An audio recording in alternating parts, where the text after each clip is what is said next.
One of the things I wanted to touch on, and in the iPhone video that I posted earlier driving out here, is, I started a YouTube channel years ago, and I still left one video up there that I filmed on a train with another train passing. When I started looking for new vehicles, of course, being a Toyota owner, I looked at the Tundra first. I looked at the GMC and the Chevy, the HT4.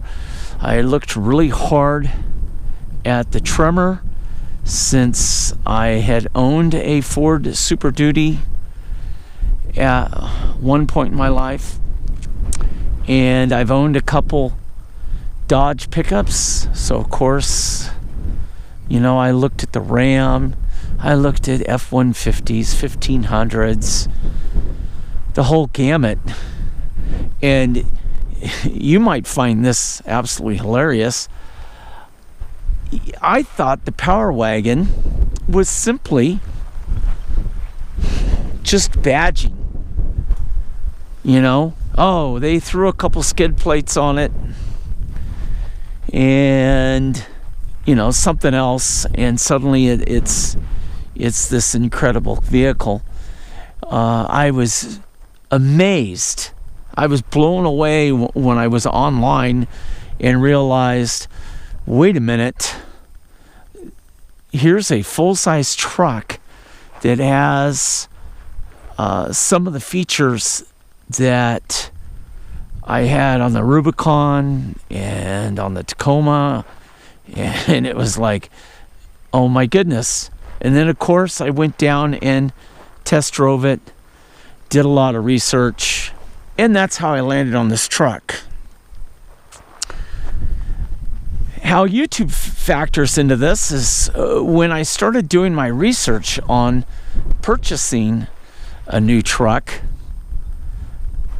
I went on the various truck and four-wheel drive forums, and then I searched on YouTube and realized that there wasn't quite as much Power Wagon content as I expected. There was enough, and I watched a bunch of it. And then I realized I was getting in on the ground floor of the 2021 model. And I've said this before, the reason why I chose the 2021 was I wanted bucket seats. And it's the first year that it was offered. So I placed my order way back in November, and I got the truck in February. And just like every other person that's been waiting for a new vehicle, you have a lot of anticipation. You're searching all the forums, you're watching all kinds of videos, and I realized there was not video content out there. And that's when I decided, hey, I'm going to start filming on YouTube as I learn with this truck. And if you watch my earlier videos from day one, it's like, okay, hey folks, guess what? This little switch does this. This little switch does that. As simple as trying to figure out, before I got the truck, what the factory rock rail steps were all about on the 75th anniversary.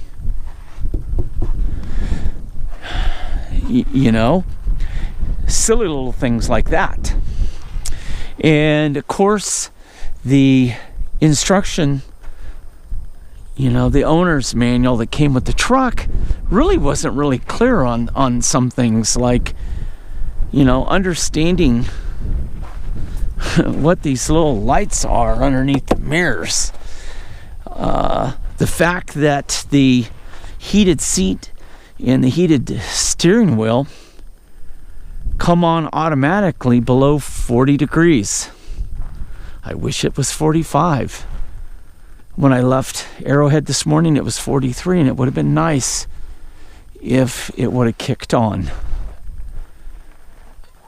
So in my previous videos, I've kind of covered all the little idiosyncrasies, what this switch does, what that does, the things that I like, the things that I don't, because, you know, I was sharing stuff that I was not seeing on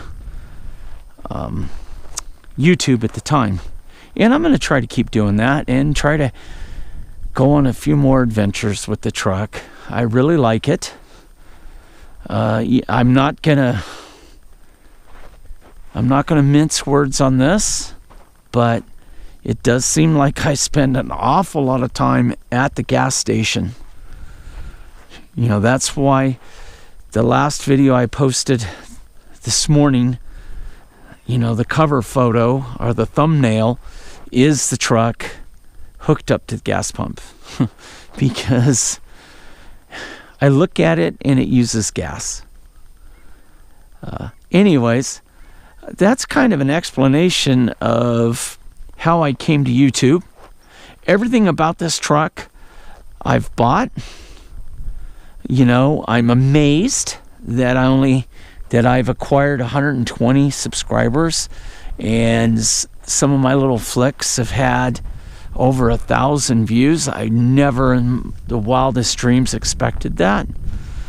You know, I have a lot of respect for those folks that have made YouTube a side business. You know, like Matt's Off-Road Recovery in Hurricane, Utah, and some of the others. I must admit, you know, the one thing I do like about Matt's is you know, they're just regular folks, and he's not trying to spin you on anything.